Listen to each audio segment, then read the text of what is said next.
how well we're going to be able to understand me because I'm in the car.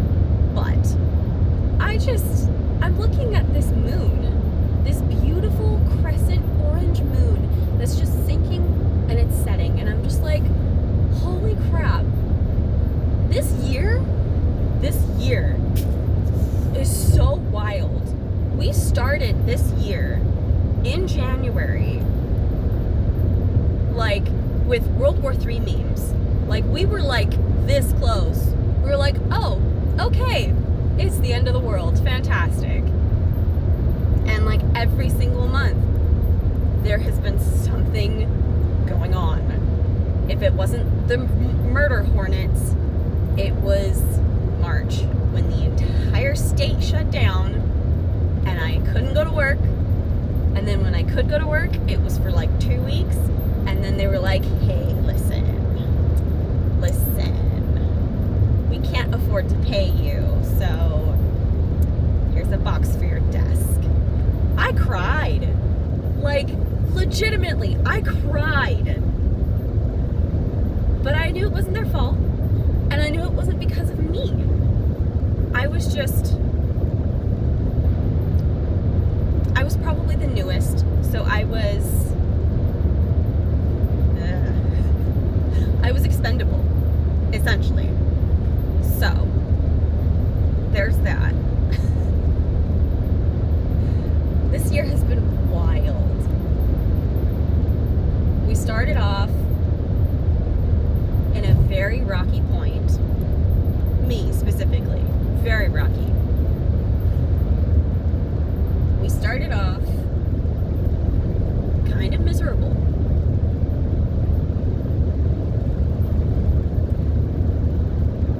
And then my insurance kicked in at the zoo. And I was like, okay, I'm going to go to a therapist. And this is my last ditch effort. So I start going to her, and it takes probably 2, maybe 3 weeks, where I'm just like, okay, I'm done.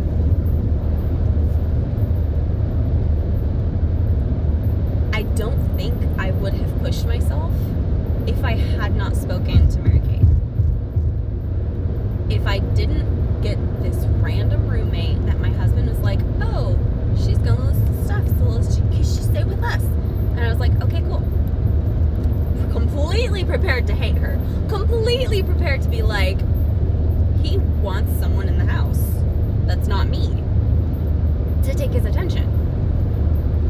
Cool. Fantastic. She can have him. And then I got to know her, and I actually got to talk to her, and we're like super tight now. Fantastic. She got me off my fucking ass, and I went to therapy. And my therapist was like, girl, listen, no, you're not happy, so what you gonna do? Basically, because I had already made up my mind. To be completely fair, all cards on the table, I was giving up. I had already given up. 18 months, gotcha?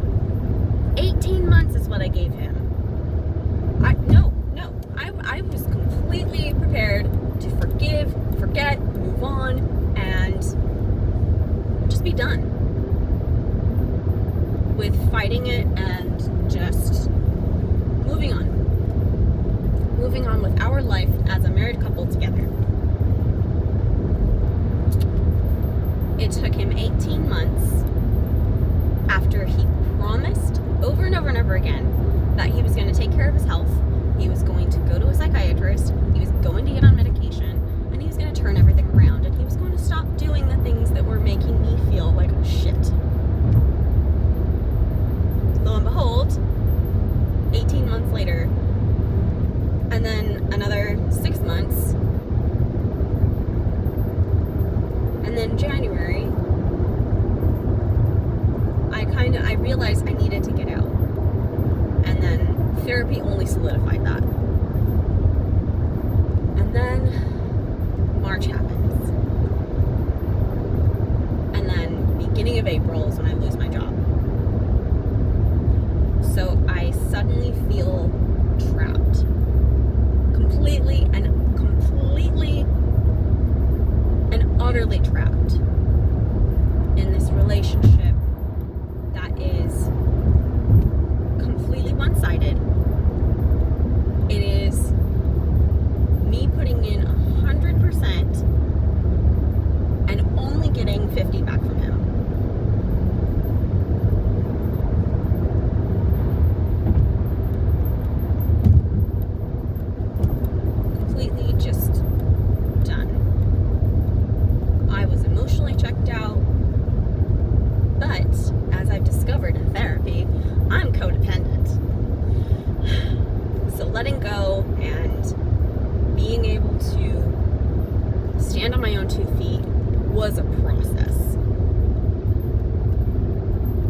several weeks after I lost my job.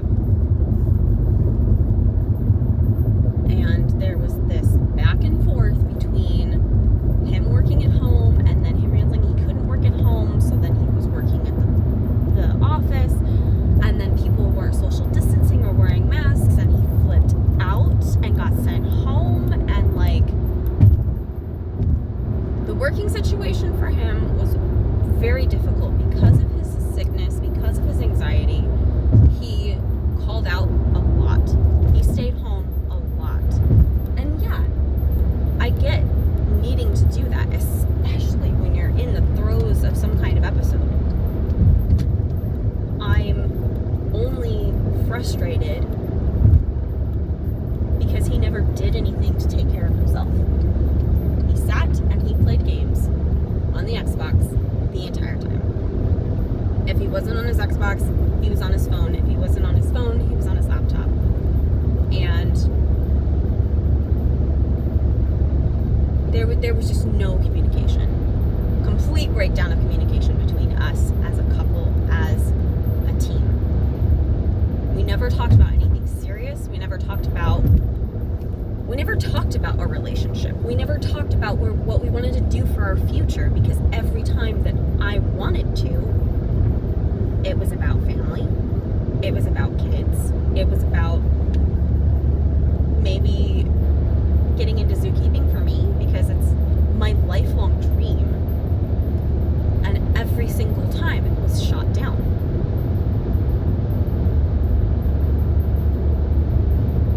Zookeeping does not pay well. You do not do that job for the money. And financially, we were just not in a place for me to take a pay cut and start zookeeping, basically.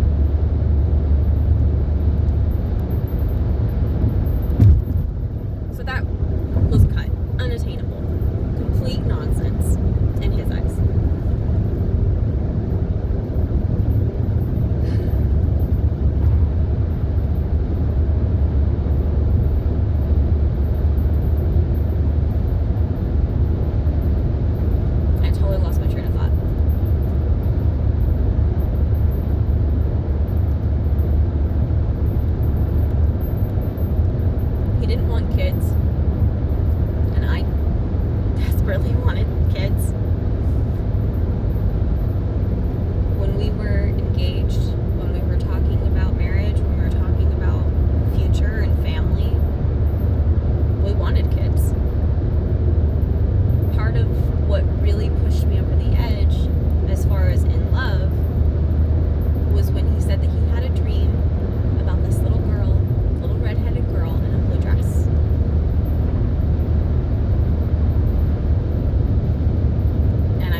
fact, I think by Mormon standards, we got married very slowly. We had a long engagement.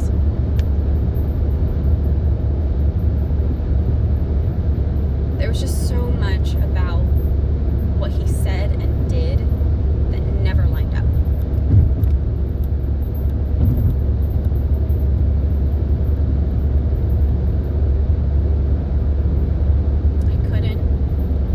I couldn't live that way another 10 years. Not even another 5. I didn't last another 3. 2017 is when I really had, I guess, a breakthrough, because I started going to a therapist, and I went to that therapist with the mindset of, I'm going to tell him everything that's been going on. Everything that he has told me, my husband, not to tell people. And I'm gonna tell him. I'm gonna tell him everything that's been going on and everything that's been happening. And I'm gonna say, hey, if I'm wrong, please tell me. If I'm crazy, let me know and I'll go see someone. And he told me that I wasn't. I wasn't crazy. So I went to a friend because I also needed someone that knew us as a couple to really tell me if they saw something that would corroborate everything that I saw. So I went to this friend and she was like, yeah, this is fucked up. So she helped me write out a message and be like, hey, I need some space. I need to figure out what's in my head. I'm okay. Please don't be scared. But I'm not coming home. Turned off my phone, went to my parents, and he was an absolute wreck. He was like, this is out of the blue. What's going on? Why are you doing this? It was scary. I had a lot of voicemails that I could not listen to. It was a lot of begging and crying, and it was rough. It was really, really rough. Because again, this is my best friend. This is someone that I wanted to spend my entire existence with.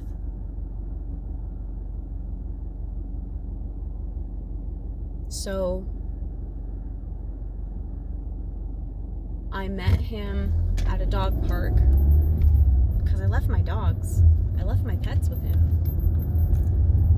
So I went to see my dogs, and we talked for a little bit. My dad was there because I was not going to be convinced to go home.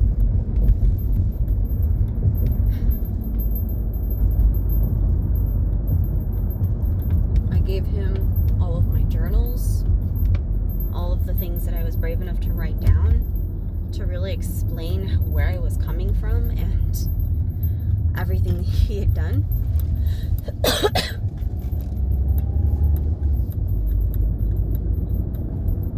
I laid it all out and I said, please read this. I'm not making a decision. I'm not coming home. I need to figure out what I need to do. So he said he promised that he would read it as long as I promised to reach out to him and respond to his text messages. So for a while I did. And then my cousin swept in and she's like, you're gonna come visit me. California, I have bought your plane ticket, go. Well, meanwhile, we were having a conversation. And in this conversation, he convinces me to come back home. So he says, when you come back from California, please come home and we'll fix this. I'm going to get into therapy. I'm going to do better. I'm not going to nitpick on things. I'm not going to try to control you anymore. And I was like, fucking finally. Thank you. So I went to California.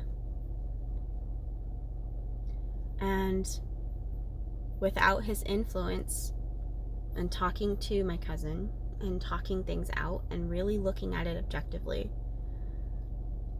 I knew going back was a mistake. But we're so codependent on him that I couldn't not go back.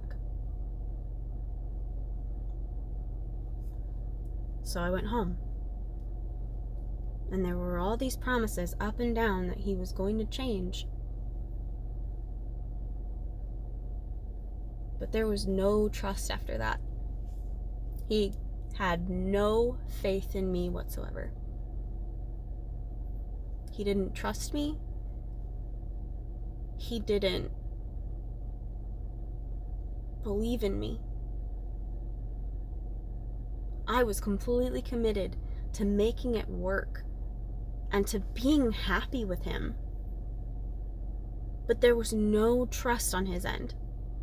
Anytime there was an inkling of a fight or an inkling of me being stubborn or pushing back, it turned into a huge thing. Every time.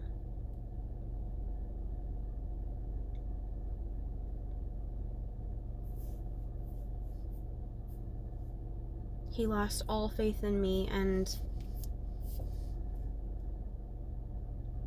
I lost it in him.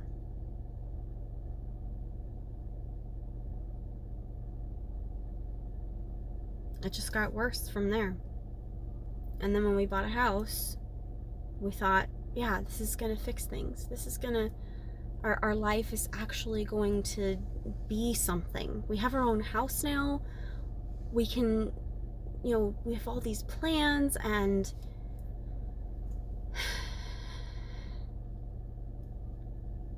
our goals as individuals no longer lined up.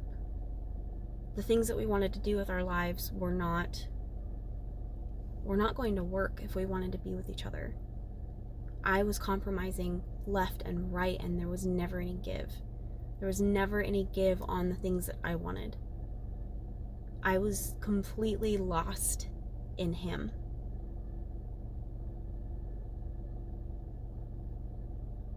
I couldn't live like that. I didn't deserve to live like that. I still don't. So, 8 years of marriage, at least in the next couple of weeks, it'll be 8 years, will be over. Hopefully in January, if not, definitely March. But 2020's been fucking wild. As much as this year has sucked ass, it's the year I freed myself. It's the year that I let go and really started to live my life and really start to love myself again.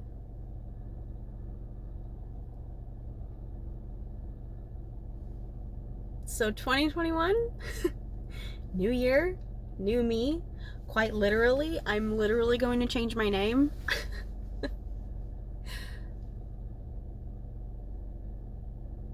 I am putting my old self to rest, and I'm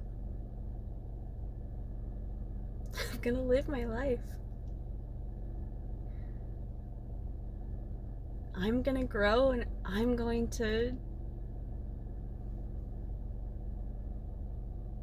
do everything. And I'm so excited. Thanks for listening to me ramble. Catch you next time.